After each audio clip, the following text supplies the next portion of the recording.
어젯밤에 참 참담한 사건이 벌어졌습니다. 왜 이런 사태가 벌어졌을까? 나름대로 여러 가지 우리가 생각들을 해볼 수 있겠습니다만은 기독교의 입장에서 이 사태를 어떻게 우리가 받아들이고 또 대처를 해야 될 것인가 한번 깊이 생각을 해봐야 될 과제라고 생각합니다. 헬로윈 데이란 과연 무엇인가? 지금 이 자리에 계시는 분들 50, 60대 이상 되신 분들은 헬로윈 데이가 뭔가 아마 모르신 분들도 많으실 겁니다. 왜냐하면 우리들이 젊었을 때는 그런 게 없었거든요. 언제부턴가 우리 사회에도 헬로윈 데이라고 그렇게 그런 파티가 있다는 것을 이 매스컴을 통해서 우리가 듣게 되었습니다. 이 헬로윈이라는 할로윈이라고 하기도 하는데 정확히는 헬로윈입니다. 이것은 로마 천주교회에서 매년 11월 1일을 올 헬로우스 마스라 해서 마스라는 말은 미사라는 말입니다. 미사. 우리 기독교식으로 표현하면 예배라는 말이죠. 모든 성인의 날이라는, 이 성인은 이룰 성자가 아니고 거룩할 성자입니다. 거룩할 성인, 천주교에서는 성인 제도가 있잖아요. 로마 교황청에서 이 사람은 성인이라고 그렇게 발표하면은 그 사람은 이제 성인으로 추대가 되는데 모든 성인의 데이가 날이 바로 11월 1일입니다. 자, 그런데 뭐가 이제 이 천주교에 들어오느냐면은 켈트족의 전통 축제인 샤윈이라는 그런 축제가 있는데요. 이것은 이교도 축제입니다. 하나님을 알지 못하는 그야말로 이 무속신앙, 그 샤머니즘 신앙의 샤윈이라는 축제가 있는데 그것은 죽음의 신에게 올리는 제입니다. 죽음의 신, 또 죽은 영혼들을 불러들여서 어떤 제사 지내고 또 잔치하는 그런 풍습이 켈트족, 영국을 중심으로 한 유럽의 켈트족의 전통 축제입니다. 로마 천주교는 어떤 관습을 가지고 있느냐면은 이제 어느 나라 민족에게 이제 복음을 전할 때 그 나라의 전통 문화하고 이렇게 함께 토속화라해서 혼합하는 그런 특징이 있습니다. 그래서 이 켈트족을 복음화한다는, 전도한다는 미명하에서 켈트족의 축제인 이 샤인이라는 축제를 이 로마 천주교에서 끌어들이죠. 끌어들여서 어떻게 이름을 만들었느냐면은, 다시 한번 올려주십시오. 올 헬로우스 이브라 해서 이 올 헬로우스 마스 전날 밤에 이런 축제를 합니다. 올 헬로우스 이브. 이것을 올 헬로우스 이브를 줄임말이 헬로윈입니다. 헬로윈. 10월 31일 밤을 헬로윈으로 해서 그들이 축제를 로마 천주교 그 문화권에 있는 그런 나라들에게서 이런 게 시작이 됩니다. 이와 유사한 축제가 사육제 축제가 있죠. 남미에 있는 사람들을 전도하기 위해서 로마 천주교회에서 그 남미의 전통적인 축제와 기독교 축제인 사순절, 예수님 십자가 달리시기 전 이 사순절을 우리가 기념하는 그런 절기가 있는데 그 사순절 전날 이 사육제 또 절기를 지냅니다. 이게 뭐냐면은 사순절이 되면 술과 고기를 먹지 못하게 합니다. 그래서 사순절이 시작되기 전날 이제 앞으로 40일 동안 술과 고기를 먹지 못하니까 그날 밤 마음껏 먹고 마시고 즐기자. 그래서 그날 광란의 파티를 하죠. 그것이 바로 이 남미의 유명한 그 페스티벌입니다. 사육제 페스티벌이라 해서 이 사순절 전날 그런 행사를 합니다. 거의 반나체로 해서 춤을 추면서 광란의 밤을 지내게 되죠. 이런 것들이 이제 어떻게 보면 기독교와 또 그 나라의 토속 신앙과 같이 접목시킨 그런 행사라고 말할 수가 있습니다. 이 할로윈데이도 이제 그런 측면에서 이제 모든 성인의 날, 그 전날 이런 행사를 했는데 문제는 그날에 무엇을 위한 행사냐는 것이죠. 켈트족의 그 토속 신앙인 죽은 자들을 불러들여서 그렇게 제사를 지내고 그러면서 또 이제 귀신들로부터 내가 공격을 안 받으려면은 귀신 같은 탈을 덮었습니다. 그런 분장을 하죠. 이유는 내가 공격을 받지 않기 위해서 그런 분장을 한다는 겁니다. 그래서 이 할로윈 데이가 되면은 주로 뭐 해골 걸어놓고 또 흉측한 그런 복장과 또 분장을 해서 그걸 이제 하나의 축제로 해서 그렇게 즐기는 그런 날이 되고 말았습니다. 결국 이런 이 할로윈 데이는 어떻게 보면은 귀신 축제라고 봐야 되겠죠. 귀신 축제, 악령들의 잔치라고 봐야 됩니다. 라틴 아메리카의 그 사육제가 그러하듯이 이 할로윈도 그런 측면에서 우리가 이해할 수가 있습니다. 우리나라에 들어온 지 얼마 되지 않았습니다. 근데 이 행사를 어디서부터 시작했느냐 하면은 유치원부터 시작했어요. 특별히 이제 영어 유치원에서 이 할로윈데이 파티를 하는 것이 또 우리 한국 유치원에도 이렇게 전파가 되면서 그러면서 어린아이로부터 이게 시작이 되었죠. 그러면서 이것이 점점 확대되면서 이것이 지금 청년들 하나의 축제처럼 되고 말았습니다. 이태원에서 이날만 되면은 뭐 온갖 그런 복장들을 하고 축제를 즐기는 그런 행사가 되고 말았다는 것입니다. 참 마음이 아프죠. 우리의 다음 세대들이 도대체 이게 무엇을 위한 절기냐, 무엇을 위한 파티냐, 축제냐 좀 안다면은 우리 크리스찬들은 이런 일에 참여할 수가 없죠. 해서도 안 되고. 그런데 뭘 모르니까 그냥 가서 아마 오늘 조금 전 제가 들어오기 전에 뉴스를 보니까 151명으로 늘어났더라고. 사망 숫자가 151명. 참 안타까운 10대, 20대 젊은이들이 정말 아까운 죽음이죠. 얼마나 귀한 생명들입니까? 아마 대다수는 구경하러 갔을 거예요. 어떻게 뭘 하는가 호기심으로 아마 갔다가 그렇게 압사당했으리라 생각이 듭니다. 무슨 의미인지를 모르고 그냥 휩쓸려 다니다가 그냥 떠밀려서 압사당한다는 것이죠. 우리의 다음 세대, 우리가 바르게 신앙 교육을 한다면 이런 어둠의 영, 악한 영들이 우리의 다음 세대의 마음을 빼앗아가지 못할 텐데 교회가 그 일을 제대로 못하니까 우리의 다음 세대를, 우리의 자녀 손들이 여기 휩쓸려서 10만 명이 몰려들었다 그러죠. 그 좁은 곳에. 어처구니 없는 그런 비참한 참사가 온 세상에 지금 토픽거리가 되었습니다. 한국의 수치요, 한국 교회의 수치입니다. 세계적으로 선교사를 두 번째로 많이 보내는 나라라고 자랑을 해왔는데 그런 한국 교회가 너희들 젊은 세대는 어떻게 했느냐 묻는다면 할 말이 없어요. 부끄럽습니다. 다시는 이런 사태가 벌어지지 않도록 우리의 자녀 손들에게 정말 신앙으로 바르게 교육해야 할 터인데 우리에게 주어진 큰 과제입니다. 어떻게 우리의 다음 세대들을 영적으로 살릴 수가 있겠는가? 어둠의 영에 사로잡히지 아니하고 그들에게 조종되지 아니하고 정말 하나님의 사람으로 바르게 우리의 다음 세대들을 양육하는 이 일이 우리에게 있어서 매우 중요한 과제라는 사실을 우리가 다시 한번 깨닫게 됩니다.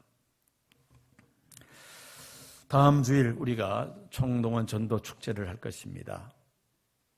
물론 내 주변에 믿지 않는 이웃들 전도를 하겠습니다마는 우리의 자녀손들 가운데 예수 믿지 않고 어둠의 영에 끌려다니는 그런 자녀손들이 있다면 눈물로 기도하고 그들을 하나님 앞으로 인도해야만 합니다. 그래서 우리의 사랑하는 자녀손들, 교회 안 나가는 자녀손들 있으면은 다음 주 다 데리고 나와서 함께 예배드리면서 신앙을 회복할 수 있도록 그렇게 하면 참 좋겠습니다. 추수할 일꾼을 찾으시는 하나님이라는 제목으로 말씀을 증거하면서 오는 주일 총동원 전도주일을 준비하는 그런 말씀을 전하고자 합니다. 잠깐 영상을 하나 보시고 제가 이어서 설교를 하겠습니다. 올려주십시오.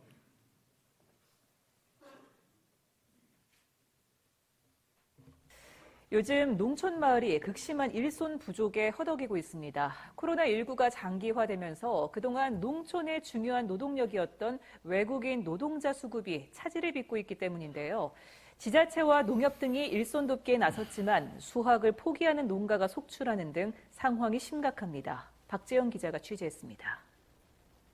다 가버리고 사람이 있어야 따져요. 40년째 농사일을 하는 안병호 씨는 요즘 깊은 한숨만 나옵니다. 비닐하우스 곳곳엔 수확 시기를 놓쳐버린 토마토가 녹거나 말라 비틀어져 있습니다. 다 자란 오이도 그대로 버려진 채 수북이 쌓여 있습니다. 방울 토마토는 수확할 엄두조차 못 냅니다. 이 비닐하우스 한 동에는 금액으로 따지면 대략 1,000만 원어치의 방울 토마토가 달려 있습니다. 하지만 일손이 부족하다 보니 이렇게 수확하지 못한 채 그대로 버려야 할 형편입니다. 이걸 그냥 팔지 못하고 그냥 버려야 되는 거예요? 지금 이래가 바로 이래 먹어도 돼요. 3개월 동안 자식같이 키워가지고 못 판다 하는 게 너무 억울하잖아 지금. 안씨 소유의 비닐하우스 40여 동을 관리하던 외국인 근로자 6명이 최근 일당을 더 많이 주는 곳으로 떠났고 수확할 인력을 여태 구하지 못하고 있습니다. 하늘에서 별 따기입니다. 진짜 여 없어요 인부가. 지금 돈이 있어도 인부가 지금 없습니다 지금. 코로나19가 장기화되면서 농촌의 중요한 노동력인 외국인 근로자 입국이 끊긴 상태. 인건비까지 감당하기 힘들 정도로 상승해 농가들이 버티기엔 한계의 상황을 이미 넘어섰습니다. 비트대로도 치고 폐업하는 수밖에 없어요. 인력이 없어가지고 뭐하니까. 그렇다고 해서 젊은 사람들이 농가에 있나요? 지역 농협과 지자체 등이 여러분들 매스컴을 통해서 이미 다 아시는 내용이죠. 추수 때가 되었는데 그 열매들을 따야 하는데 따야 할 일손이 없다는 겁니다. 그래서 그냥 썩어 문드러지고 있다는 것이죠. 얼마나 안타까운 현실입니까? 그런데 이것이 비단 농사뿐만이 아니라는 것입니다. 오늘 본문 말씀을 보면은 추수 때가 되었는데, 여기서 추수 때라는 것은 이런 곡식이나 과일을 거두어들이는 것이 아니라 영적 추수 때라는 것입니다. 문제는 추수할 일꾼이 없다는 것이죠. 그래서 오늘 제목이 추수할 일꾼을 찾으시는 하나님이십니다. 추수는 기독교 종말적 관점에서 볼 때 우리에게 많은 교훈을 안겨줍니다. 성경은 인류 역사 속에서 추수 때가 있음을 말씀하고 있는데 그 추수 때란 예수님 다시 오셔서 이 세상을 심판하시는 때입니다. 추수 때에 알곡과 가라지를 구분하여 알곡은 창고에, 가라지는 불에 태워버리고 맙니다. 세상 종말에, 즉 하나님의 심판의 날에 알곡과 같은 성도들은 천국에 들어가게 되지만은 가라지와 같은 자들은 다 지옥불로 떨어질 수밖에 없다는 말씀이죠. 신앙생활을 한다고 하면서 교회에 다닌다고 하지만은 가라지와 같은 자들이 없지 않아 있을 수가 있습니다.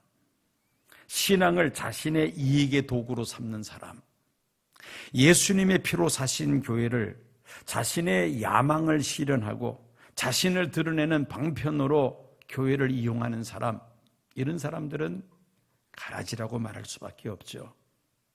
하나님은 하나님의 자녀들을 알곡으로 부르실 뿐만 아니라 또한 추수할 일꾼으로 부르시는 줄로 믿습니다. 오늘 본문 말씀 마태복음 9장 37절 38절 말씀입니다. 이에 제자들에게 이르시되 추수할 것은 많되 일꾼이 적으니 그러므로 추수하는 주인에게 청하여 추수할 일꾼들을 보내주소서 하라 하시니라.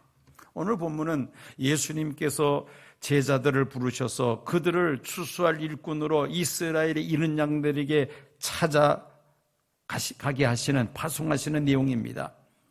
여기서 이제 일반적으로 추수할 일꾼이라는 것은 논밭에 가서 곡식과 또 과일을 거두어들이는 사람을 가리킵니다마는 예수님께서 말씀하신 추수할 일꾼이라는 것은 바로 천국에 들어갈 사람들을 모으는 역할을 하는 사람을 가리킵니다. 예수 그리스도의 복음을 전하여 죽어가는 그 영혼들을 건져내야 할 사람들을 가리키는 것입니다. 어떤 사람들이 추수할 일꾼이 될 수가 있겠습니까? 첫째는 영적으로 눈이 열려진 사람들, 이런 사람들이 추수꾼이 될 수가 있습니다. 36절 말씀입니다. 무리를 보시고 불쌍히 여기시니 이는 그들이 목자 없는 양과 같이 고생하며 기진함이라.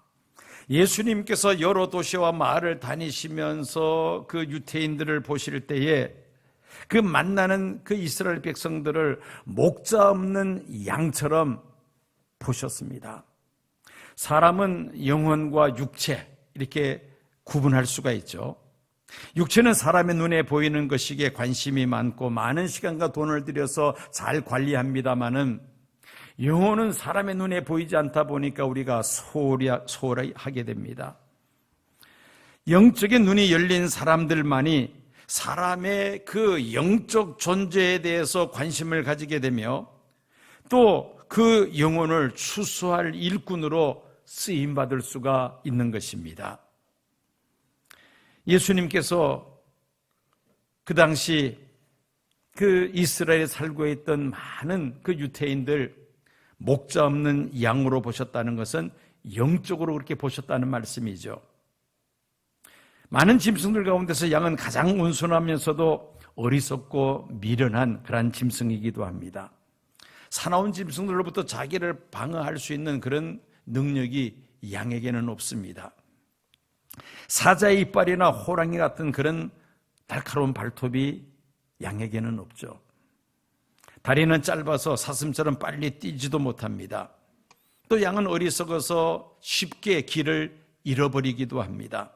그래서 들짐승의 먹이가 되곤 하죠. 그러나 목자가 함께 하기만 하면은 양처럼 안전하고 든든한 짐승도 없습니다. 목자가 푸른 초장으로 길을 인도하고 사나운 짐승으로부터 양을 보호해주기 때문입니다. 그런데 예수님이 보시기에 당시 이스라엘 백성들이 목자 없는 양으로 보였다는 겁니다. 왜 그랬습니까? 이스라엘은 당시 로마 제국의 식민 통치를 받으면서 그들은 각종 세금으로 재산을 수탈당하며 강제 노역으로 노동력을 착취당했습니다. 종교 지도자들은 영적으로 무지한 가운데서 부정부패를 일삼았으며 이스라엘 백성들을 위해 군림하고자 했습니다. 에스겔서 34장에 하면은 그 당시 종교 지도자들은 자기 이익만을 추구하는 양을 먹이지 않는 사꾼 목자들이었습니다. 21세기를 살아가는 오늘 우리들의 모습은 어떠합니까? 예수님 당시 이스라엘 백성들과 그렇게 큰 차이가 있다고 말할 수는 없을 것입니다. 영적으로 피폐한 상태라는 겁니다.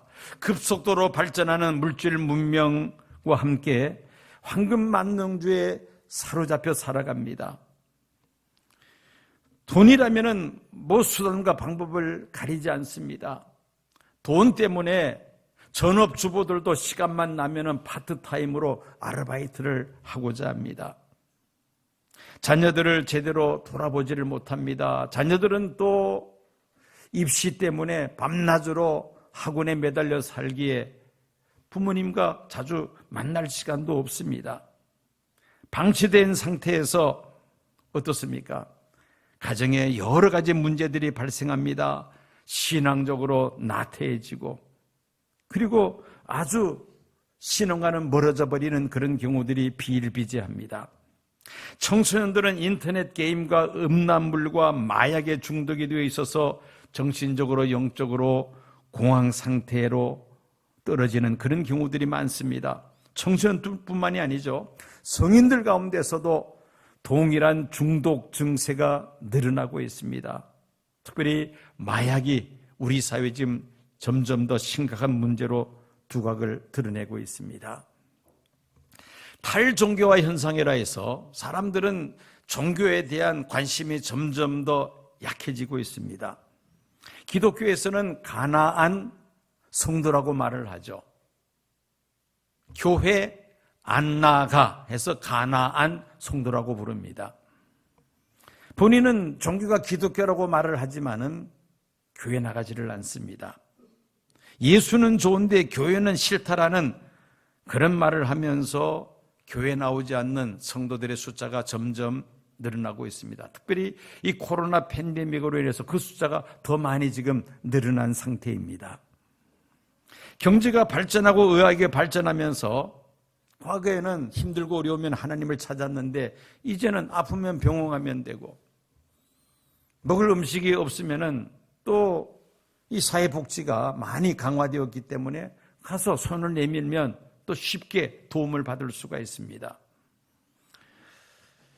풍요로운 물질 사회에서 세상을 마음껏 즐기다가 때가 되면은 떠나면 된다라는 그런 사고를 갖고 있습니다. 그러다 보니까 탈종교화 현상이 기독교뿐만이 아닙니다.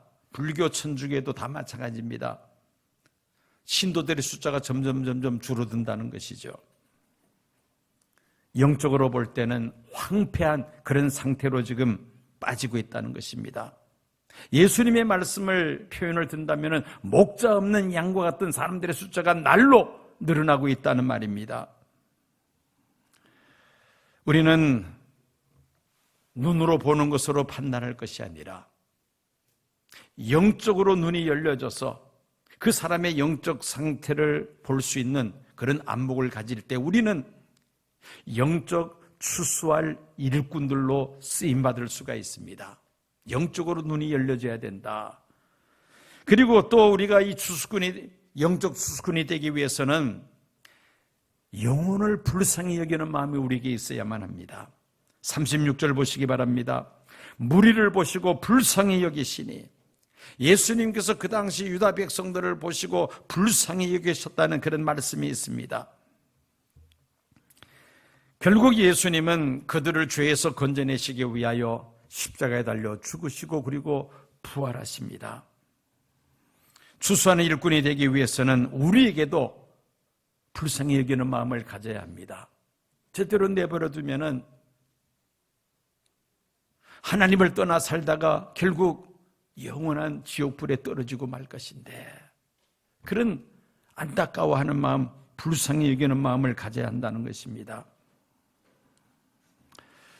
한 여집사님이 그 간증입니다. 오래전의 간증입니다. 몸이 아파서 이제 약국에 가서 약사에게 이제 약을 달라고 합니다. 지금은 뭐 병원 가서 진단서를 받아야 약국에서 약을 줍니다만 옛날에는 병원에 안 갔잖아요. 워낙 병원 문턱이 높았기 때문에 웬만한 사람들은 아프면 약국에 가서 약사에게 내가 어디 아프다 그러면은 약사가 알아서 약을 조제해서 줍니다.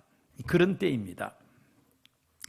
이 집사님이 자기 아픈 곳을 자세하게 약사에게다 이야기를 했습니다.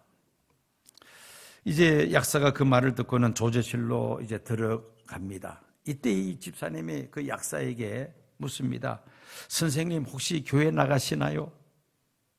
약사가 무뚝뚝한 표정으로 나 교회 안 나가는데요.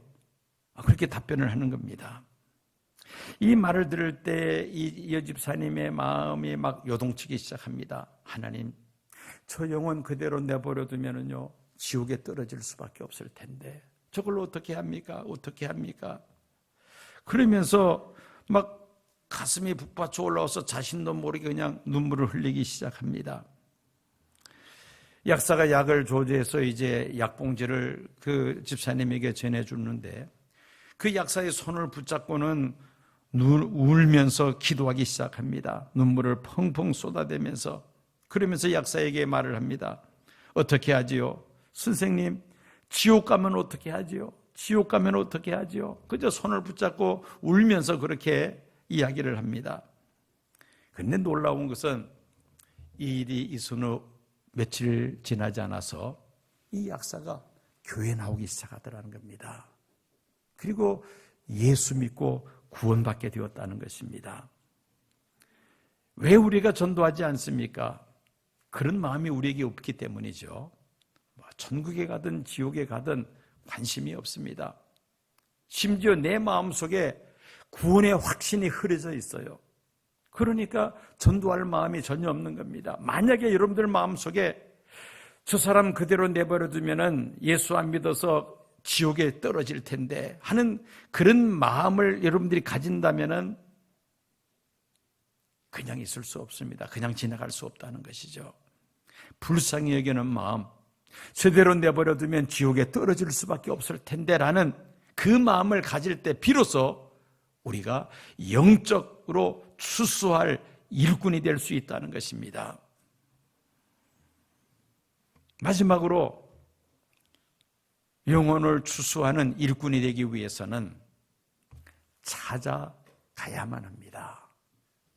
한번 말씀을 보시기 바랍니다. 35절, 예수께서 모든 성과 촌에 두루 다니사 저희 회당에서 가르치며 천국 복음을 전파하시며 모든 병과 모든 약한 것을 고치시느니라. 예수께서 모든 성과 촌에 어떻게 하셨다 했습니까? 두루 다니사. 예수님 3년 공생의 기간 동안에 어느 서당 같은 데 앉아서 제자들에게 가르치고 거기서 혼자서 돌을 닦고 그렇게 하신 분이 아니죠. 3년 동안 계속해서 다니십니다. 다니시면서 사람들을 만나시고 그들에게 천국 복음을 전하시고 그들의 병을 고쳐주시고 귀신을 쫓아내시고 온갖 이적과 기사들을 행하십니다. 두루 다니시면서 계속 다니시면서 예수님은 복음을 전하셨다는 말씀입니다.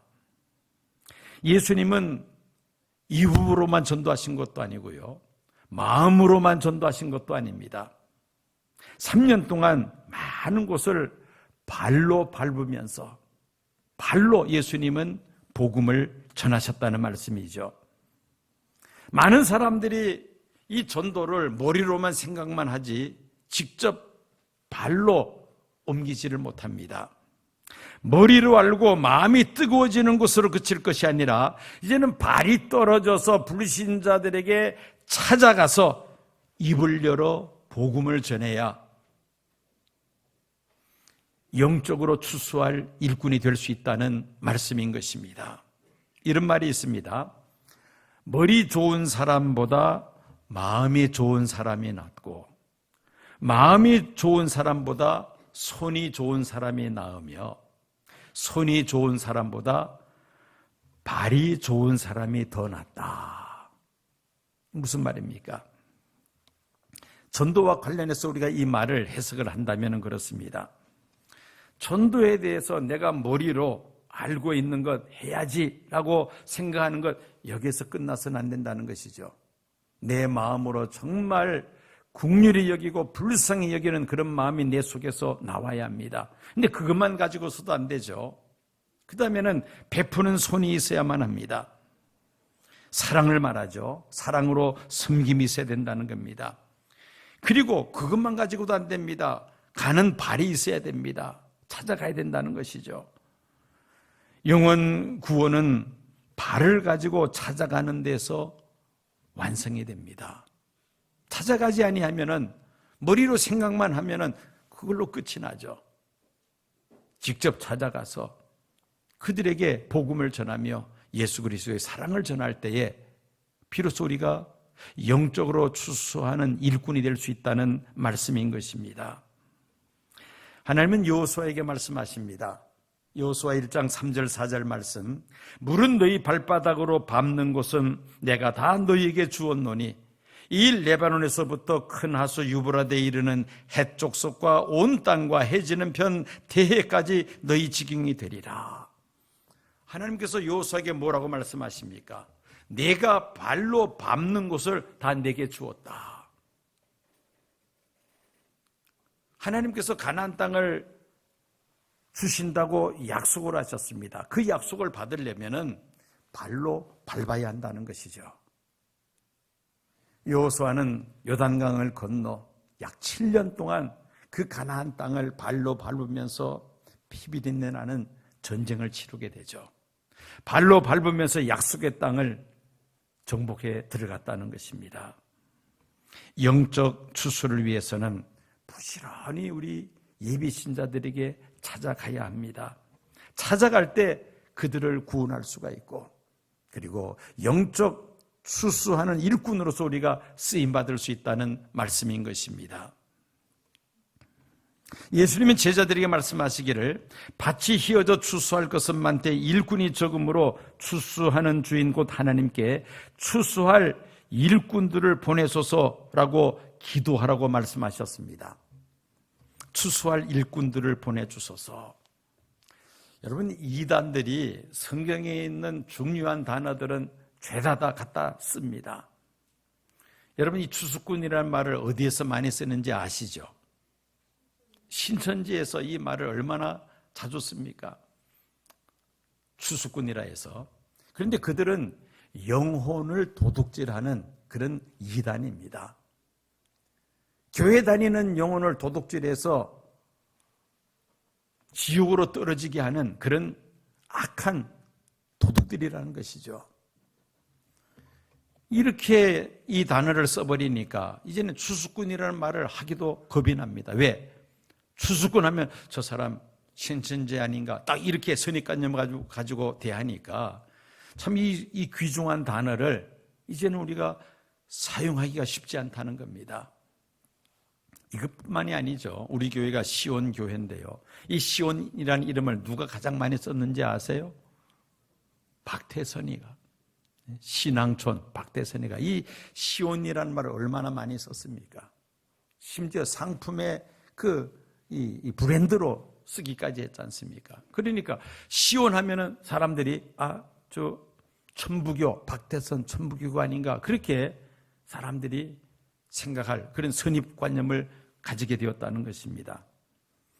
여러분, 하나님의 교회, 주님의 교회 얼마나 좋은 표현입니까? 그런데 지금 안상홍 증인회가 이 하나님의 교회라는 이름을 따가지고는 간판을 내거는데 이제는 하나님의 교회라면은 저거 안상홍 증인회가 아닐까라고 의심을 하는 이런 상황이 되고 말았다는 것이죠. 여러분, 우리가 이 영적 추수할 일꾼이 된다는 것 중요한 이야기입니다.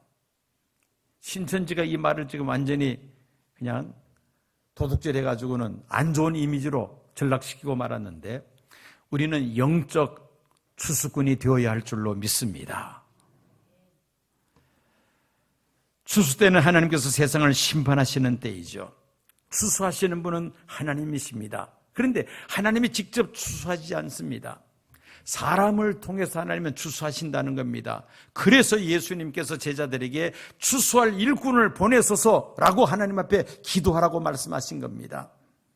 그런데 추수할 일꾼은 멀리 있는 것이 아니라 저와 여러분들이 바로 추수할 일꾼으로 부르심을 받은 자들인 줄로 믿습니다.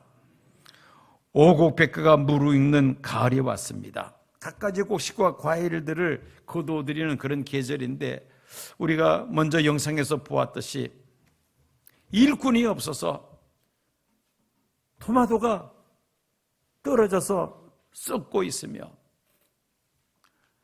온갖 그 열매들을 거두어들여야 되는데 지금 다 녹아나고 있다는 겁니다. 왜? 일꾼이 없어서. 거두어들일 일꾼이 없다는 겁니다. 우리 주변에 우리가 추수해야 될 많은 영혼들이, 불신 영혼들이 있는데 추수할 일꾼이 없어서 저들이 지금 그냥 방치되고 있다는 것이죠. 저대로 방치되면 지옥으로 떨어질 수밖에 없는데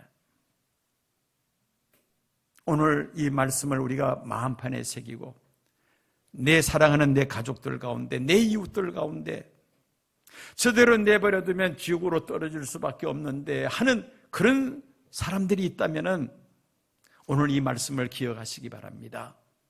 하나님은 저와 여러분들을 영적 추수꾼으로 부르셨다는 것이죠. 그들에게 복음을 전해서 하나님 앞으로 인도해야 할 사명이 우리에게 있다는 말씀입니다. 우리가 전하지 않는다면은 그 심령들은 그냥 그대로 방치된 상태에서 영원히 멸망할 수밖에 없습니다. 안타까운 심정을 가지고 영혼을 불쌍히 여기는 마음, 그리고 영적 눈이 뜨여져서 하나님께서 나를 추수할 일꾼으로 부르셨다는 그 믿음을 가지고 여러분들이 열심히 거두어 드릴 때에 천국에서는 큰 잔치가 배설될 줄로 믿습니다. 하나님께서 가장 기뻐하시는 것이 바로 전도의 열매 아니겠습니까? 뭐 헌금을 많이 하고 봉사 많이 하고 다 좋습니다마는, 그러나 그 무엇보다도 가장 하나님께서 귀하게 보시는 것은 한 영혼이 구원받는 겁니다. 전도의 열매라는 것이죠. 총동원 전도주의를 맞이해서 사랑하는 내 가족 가운데 교회 안 나오는 가족들, 자녀손들 하나님 앞으로 인도합시다. 또 내 주변의 이웃들, 신앙생활하지 않는 이웃들 하나님 앞으로 인도합시다. 또 한때는 열심히 교회 나왔는데 이 코로나 팬데믹으로 인해서 아예 그냥 주저앉아 버리고 교회 안 나오는 사람들 주변에 들어 있습니다. 찾아가셔서 권면하셔서 함께 하나님 앞에 나와 예배드림으로 인하여 하나님께서 그들의 마음을 감동하셔서 회개하고 예수를 영접하고 구원의 기쁨과 감격을 함께 누리면서 믿음의 길을 걸어갈 수 있다면 하나님께서 가장 기뻐하실 줄로 믿습니다.